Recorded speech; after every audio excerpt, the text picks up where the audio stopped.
Hello, my name's Sheehan, and today I'd like to talk about Götterdämmerung by Richard Wagner, the last of the four music dramas that make up Der Ring des Nibelungen.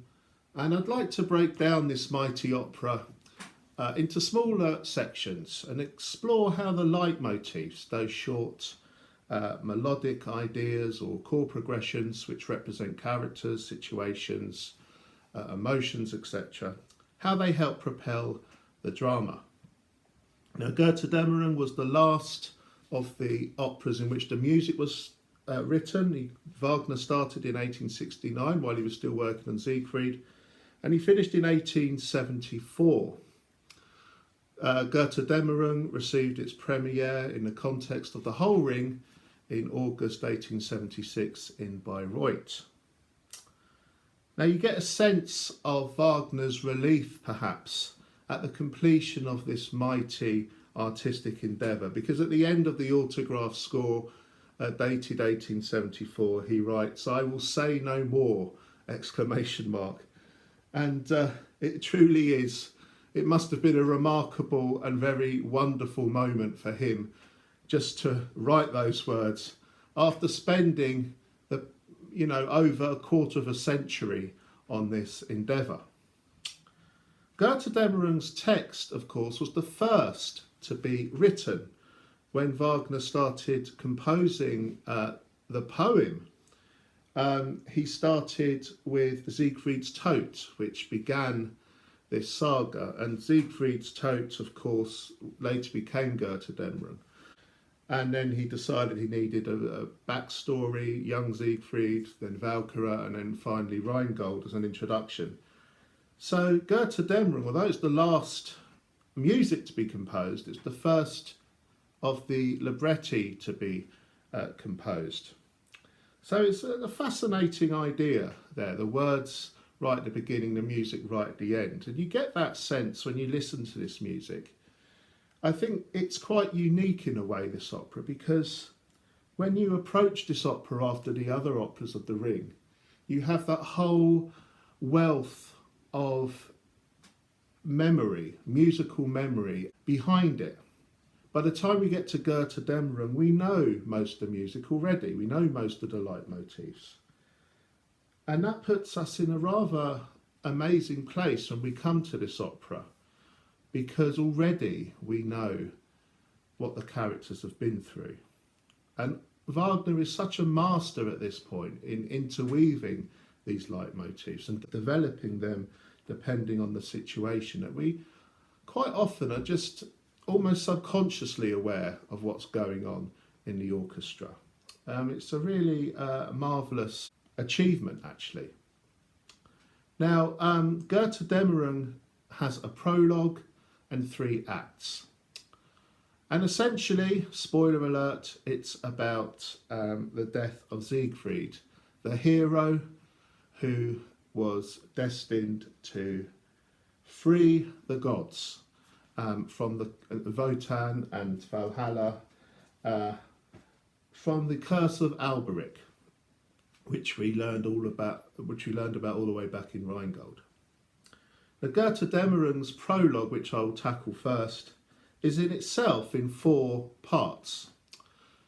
The first part is the Prelude, and we begin Götterdämmerung with a set of stark, mysterious, profound chords, which we've heard already at the end of Siegfried and are associated with Brunnhilde being awakened by Siegfried.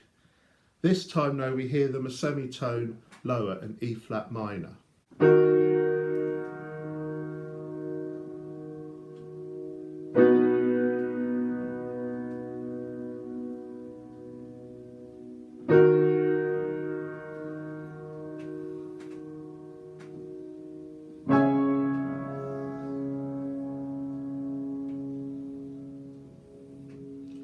In this prelude, we're then reminded of the Rhine, we're reminded of those Rhine motifs from the very opening of Rheingold.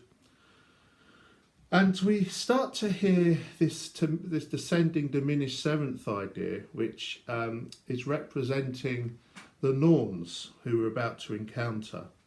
We hear this idea.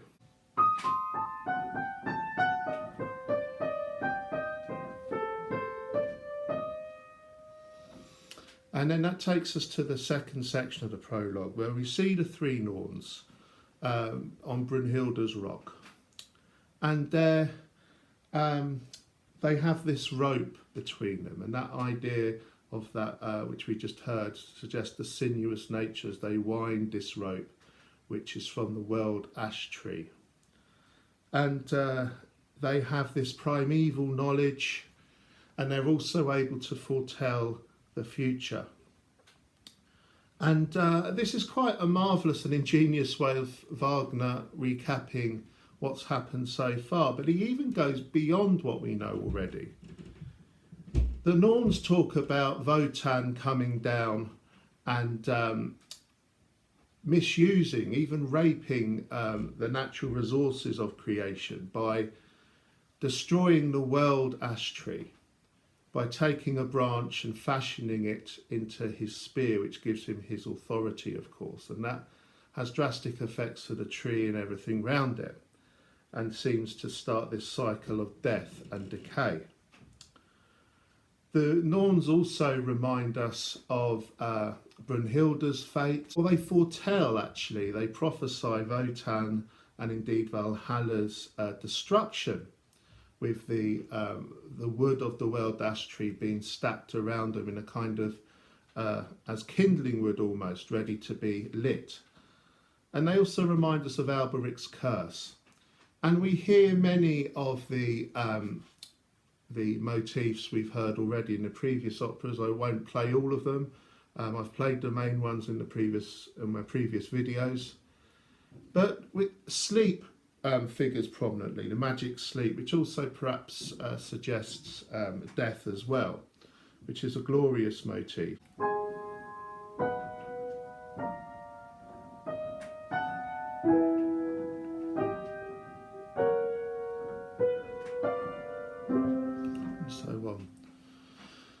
We also hear the Götterdämmerung leitmotif itself, the idea which represents the downfall of the gods, which goes like this.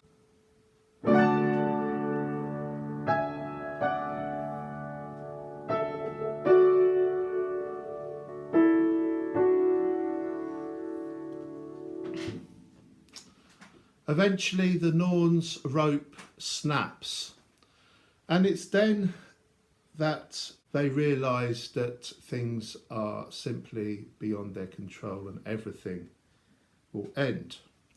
And quite movingly they sing together in unison, and that's another feature of Götterdämmerung. Although the music was composed last, because I think the libretto was composed first, many of the conventions in opera that time, which Wagner later rebelled against, were perhaps kind of written in the libretto. So in Götterdämmerung, Wagner seems to quite often go for these big theatrical set pieces with people singing together, which of course would be unheard of in Valhalla, for instance. And this is an example of singing together, and I love listening to this because it's just so refreshing, because of course there's a bit of singing together at the end of Siegfried, but generally it's one voice followed by another. But it's a really lovely moment with all Norns are singing together. And then we're on to the third part of the prologue. This is where we see Siegfried and Brunnhilde again. But before that there's this rather magical dawn, a sunrise. And we're introduced to two of the most important leitmotifs in this opera. The first one is Siegfried the hero, which is based on his horn call. If you remember the da da da da da da da da da da da da da, if you remember that. Well, now we have this Siegfried the hero.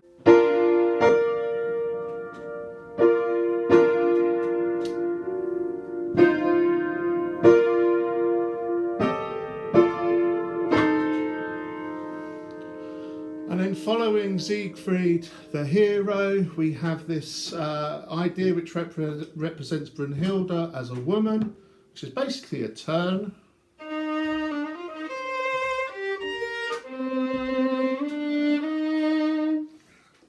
And you hear those two motifs throughout Götterdämmerung. We also have the idea of heroic love, which is this rather pulsating idea.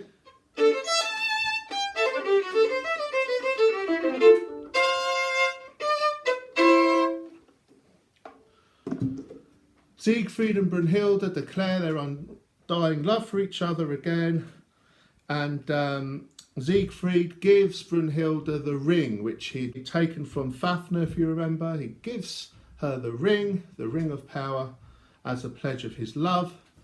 Brunnhilde gives Siegfried Grane, a horse, and Siegfried decides to go off into more adventures.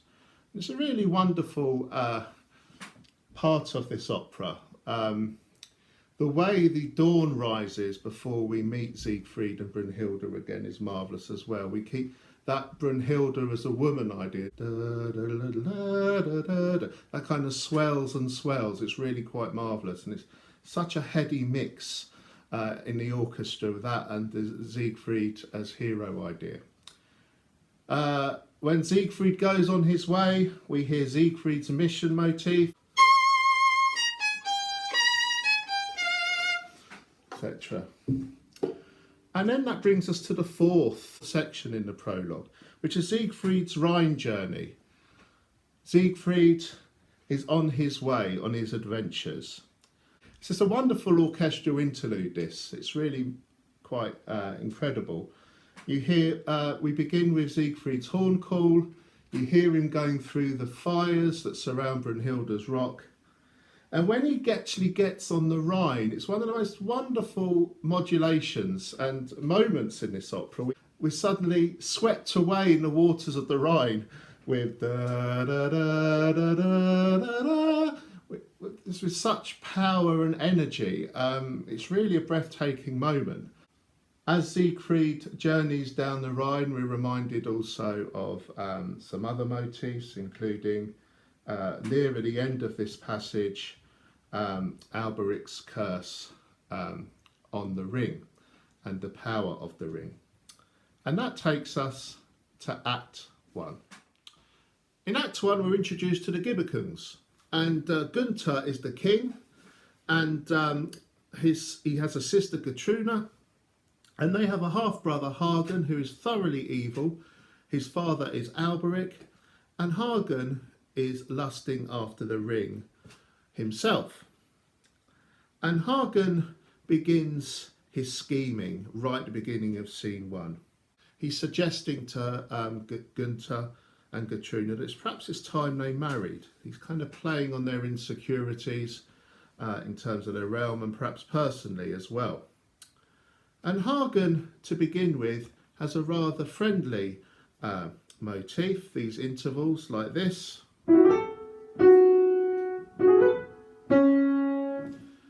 But that motif will be changed when Hagen's true colours are revealed, because at the moment he's playing along with Gunther and Gutrune. Gunther, as hero, sounds like this, although he's a rather pathetic character actually.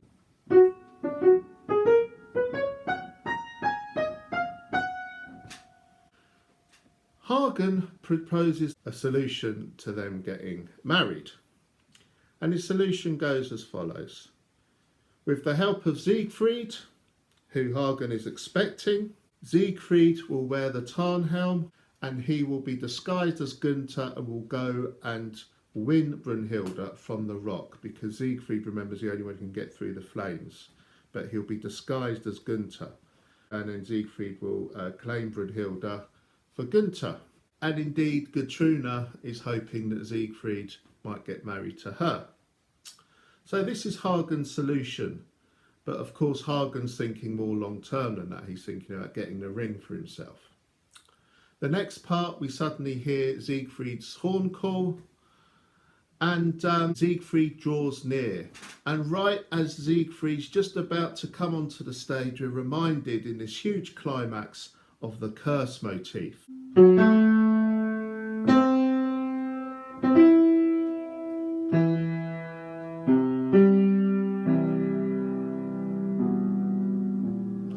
Etc. Scene 2, Siegfried is welcomed by Gunther, Gutrune and Hagen. We reminded of Siegfried's noble melody. And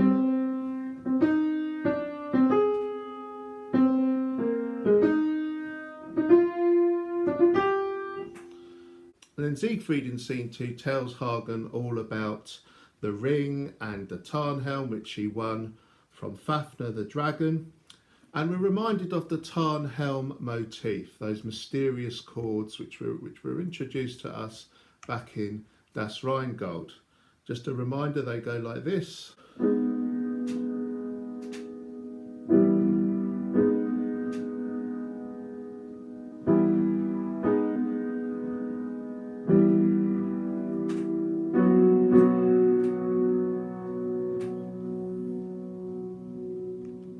Then Siegfried drinks a potion which makes him forget about Brunhilde. Siegfried's forgetfulness is a key element of the plot.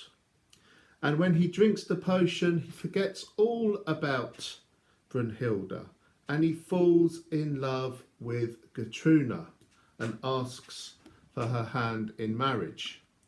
Now the forgetfulness motif goes something like this.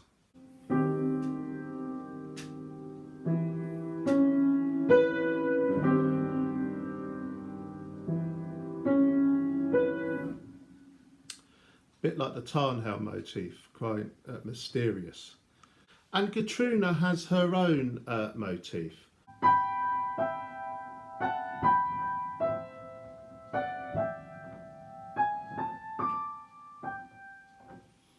So Gutrune is thrilled that this hero is thoroughly in love with her and infatuated with her. And Siegfried offers to help Gunther take Brunhilde from the rock. Remember, Siegfried has no recollection of Brunhilde now. Then to solidify this agreement, Siegfried taking Brunhilde for Gunther, Siegfried and Gunther become the best of friends and they have a blood oath where they cut their wrists and they pour it in their drinks, mix it and drink. And it's when they do the blood oath that you hear, again, a bit like the Norns before, the two voices singing together. Really great moment, both Gunther and Siegfried. Then Siegfried questions Hagen. He's slightly unsure about Hagen and his motives, but then he leaves with Gunther without delay to take Brunhilde. And Gutrune is left feeling ecstatic.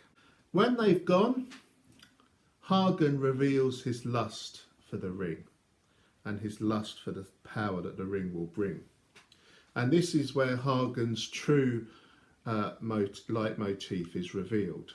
It's a tritone, that shorthand for darkness, of course. And it goes like this. It's just this. And from now on you will hear that interval throughout Götterdämmerung.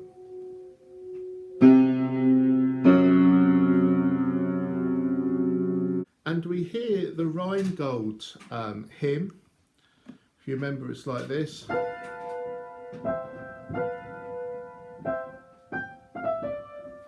But now the intervals are altered and it has this rather weird effect.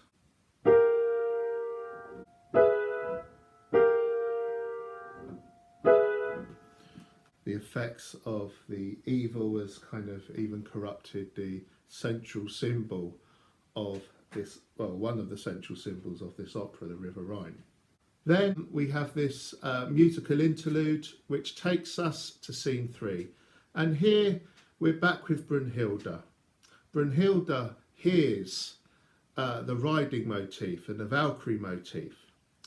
It's Valtrauta, her sister. Her sister has come to see Brunhilde with much urgency and much haste.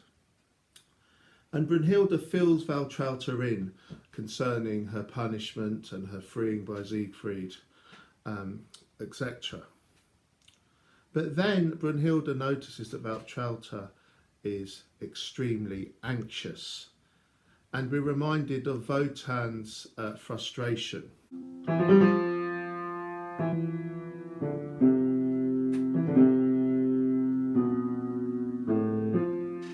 Valtrauta tells Brunnhilde of Wotan's despair and asked her to return the ring.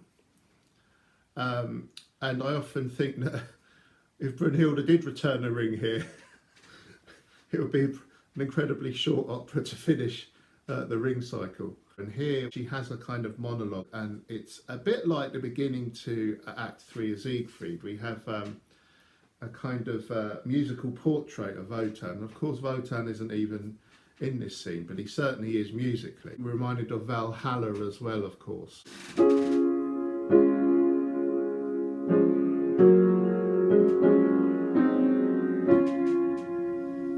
Valtrauta's monologue's a really great moment in Götterdämmerung. It brings to bear the true seriousness of the situation of the whole world because of this ring. She paints a very vivid picture of Wotan and all the other gods in Valhalla, kind of waiting for their destruction. And she pleads with Brunnhilde just to return the ring to the Rhine maidens. But Brunnhilde refuses to part with the ring. The ring was given to her as a gesture of love by Siegfried. And then Valtrauta just goes off in a huff, if you like. She's failed in her mission to sort this situation out.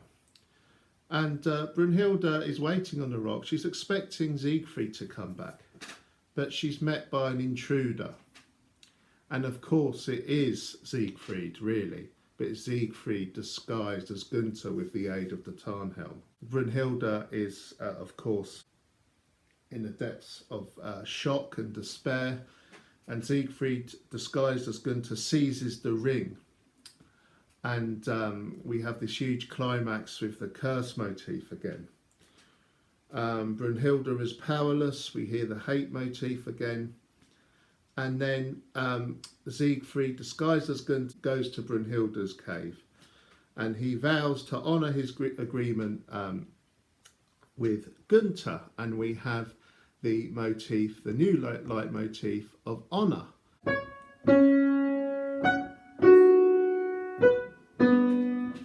The act ends in an exhilarating way. We have the sword and spear motifs combined. We have Brunnhilde as woman motif. And then under these thunderous string fifths, we hear a snatch of the tarnhelm motif. Act 2 begins with a prelude, and we then have this really creepy scene where Alberich is talking to his son in his sleep, and Hagen's kind of asleep and Alberich's whispering in his ear. And Alberich is bolstering Hagen's desire to gain the ring and to gain the power that goes with it. We hear this new leitmotif, which symbolises murder, because Alberich is trying to get Hagen to murder Siegfried. And this goes like this.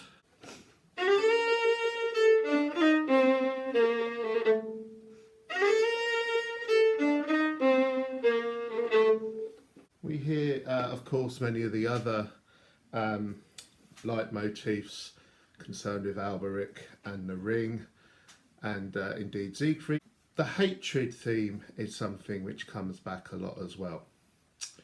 Then we have this dawn as Hagen wakes up. Alberich leaves, Hagen begins to stir in the morning, and we hear this noble melody, first on the bass clarinet, I think it is, and then quite marvellously on this dawn chorus on the horns, like this.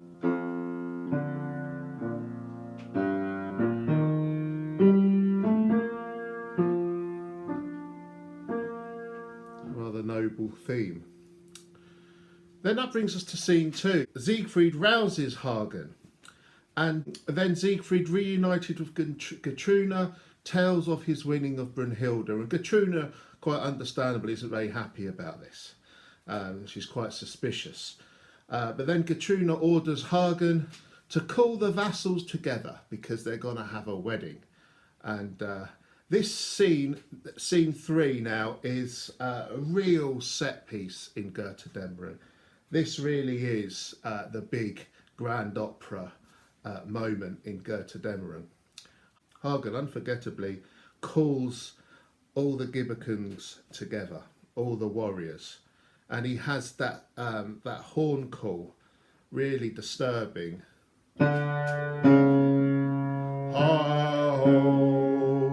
Which of course is based on that descending woe idea. Indeed, Hagen sings woe as well. Then we have this theme which represents the Gibbekings as well. And quite interestingly, we have quite often an F sharp in the bass, which represents Hagen, because Hagen, of course, is the half brother. He doesn't quite fit in with the Gibbekings, and interestingly, the Giebeking theme is in C. Hagen is on the F sharp there, so there's that tritone relationship again.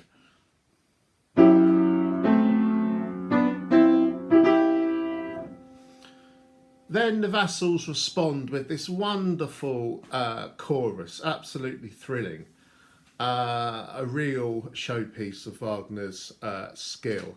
And the vassals' theme goes like this.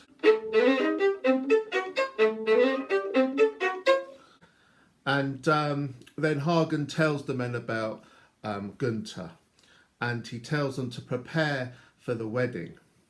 And what I like about this bit is Hagen's kind of singing this refrain back to them, and one of them, when he sings about Fricka, I think it is, he kind of adds this trill at the end. It's almost like a Baroque device which Wagner's stuck in here. Again, looking back, I always look out for that moment. Eventually the vassals laud Hagen and they make merry. Scene 4, Gunther comes in with Brunnhilde, and quite understandably her eyes are downcast. She looks devastated. And Gunther presents Brunnhilde to the crowd. And Gunther shares his joy also about Siegfried and Gutrune getting married. And then Brunnhilde suddenly sees Siegfried, and of course this completely shocks her. And in her confusion and in her despair, she faints. And then she notices the ring. Remember, the ring was given to Brunnhilde by Siegfried, and she thinks Gunther's taking it off her because Siegfried was wearing the tarnhelm. Well, she sees Siegfried wearing the ring, and she kind of hits rock bottom at that point.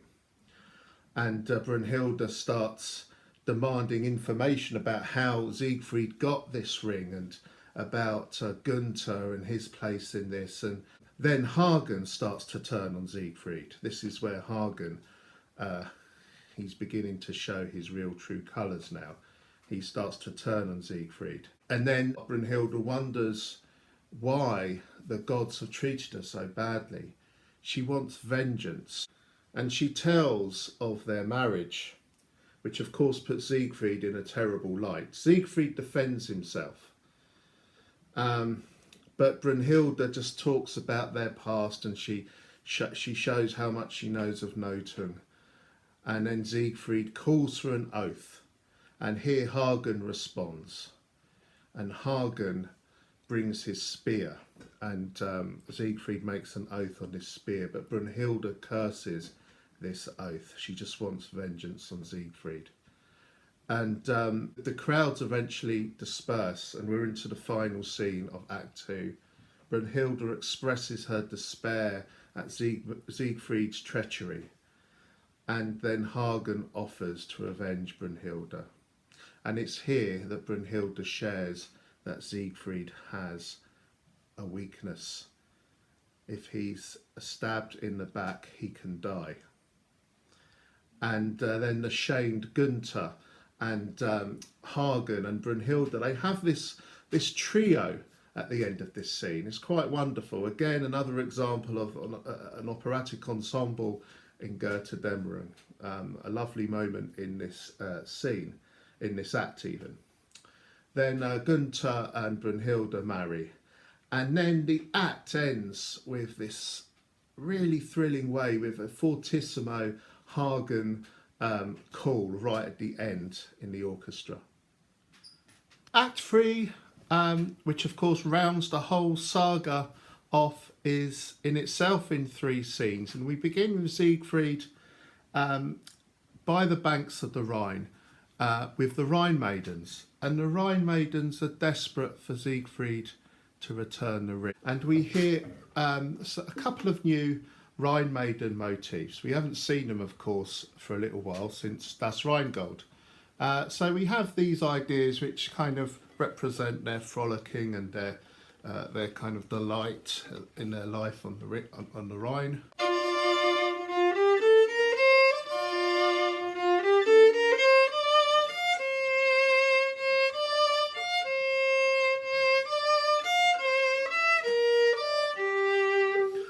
We have this other idea as well.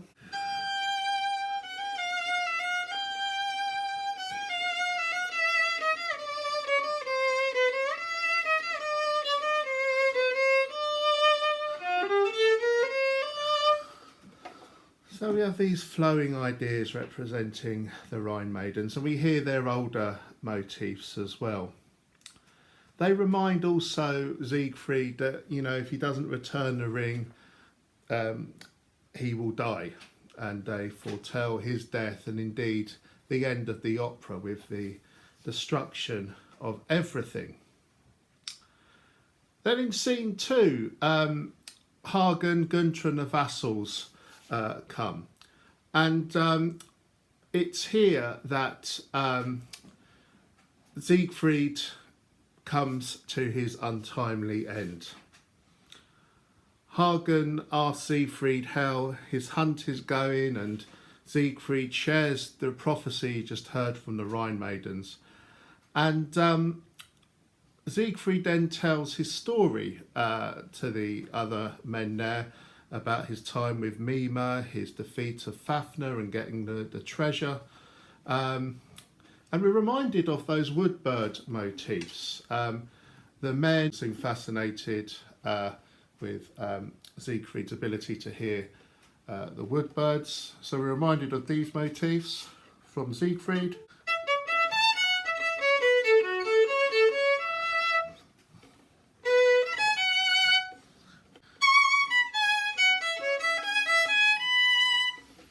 So we hear those snatches of those woodbirds. Indeed, you hear Siegfried singing along to that melody as well.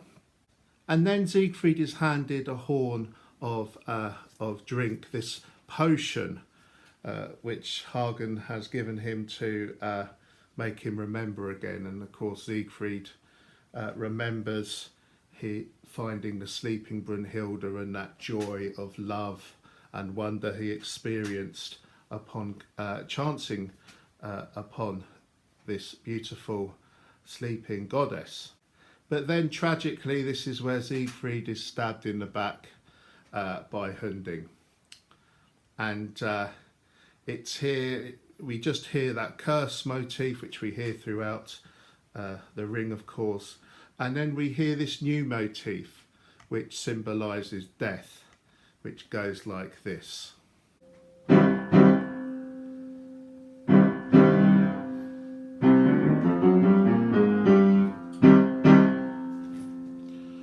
And we're going to hear that a lot throughout the rest of this scene. So Siegfried lies dying, and as he lies dying, Siegfried recalls awakening Brunnhilde, and we hear those beautiful chords which we heard at the end of Siegfried when he does awaken Brunnhilde, but also at the beginning of Götterdämmerung, just before the Norns turn up. We hear those awakening chords again. And we hear, you know, some of the motifs connected with Siegfried's love for Brunnhilde and a sense of love's joy. And then he dies. And then we have that famous orchestral piece, which is often played in the concert hall, apart from the opera, which is Siegfried's funeral music. And Siegfried's funeral music is a marvellous piece of music. All these leitmotifs connected with Siegfried are connected into this wonderfully solemn and moving piece and this kind of outpouring of grief for this great hero. He's borne aloft on a kind of shield, and he's taken along by the Gibbicans, and we hear the death motif throughout, which we've just heard. We also hear a variation of the Annunciation of Death as well. You might remember that when Brunnhilde speaks to his father Siegmund in Valhalla. And we hear a kind of variation on that, which goes like this.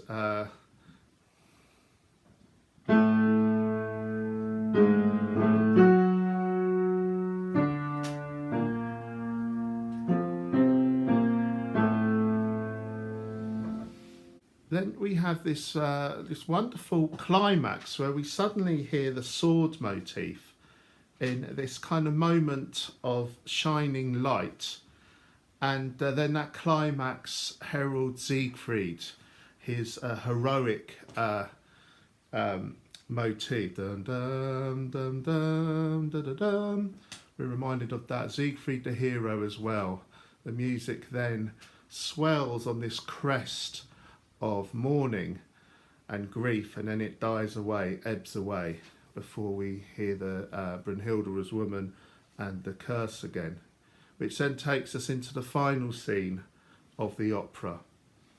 And this begins with Gutrune, and she's fearful about Siegfried's fate, but of course she's disappointed when Hagen heralds Siegfried's death. And then Hagen actually murders Gunther as well. And Hagen demands the ring. But it's then that, quite magically and very impressively, depending on the staging, Brunhilde arrives. And with Siegfried's dead body in front of her. And Brunhilde orders the firewood to be stacked up on Siegfried's funeral pyre, which of course will double as the great conflagration which will end Valhalla as well. And Brunhilde touchingly bids farewell to Siegfried, and then she laments the actions of Wotan, who's caused this tragedy in many ways to happen. She takes the ring off Siegfried's finger and she vows to return it to the Rhine maidens through the cleansing fire, which will end the realm of the gods. And then in an unforgettable moment, she lights the fire. She sings how she longs to be with Siegfried in death. And then we have, quite marvellously, the end of the whole saga, when she jumps into the fire and everything just collapses, and that's the end of the order of this cosmos. And quite wonderfully, Wagner saves one very important leitmotif, which we've only heard once before, right for the very end of the whole cycle, and that's the motif of redemption through love. It was sung by Sieglinde when she found out she was pregnant with Siegfried. And here it is at the end in a very overwhelmingly beautiful way throughout the orchestra.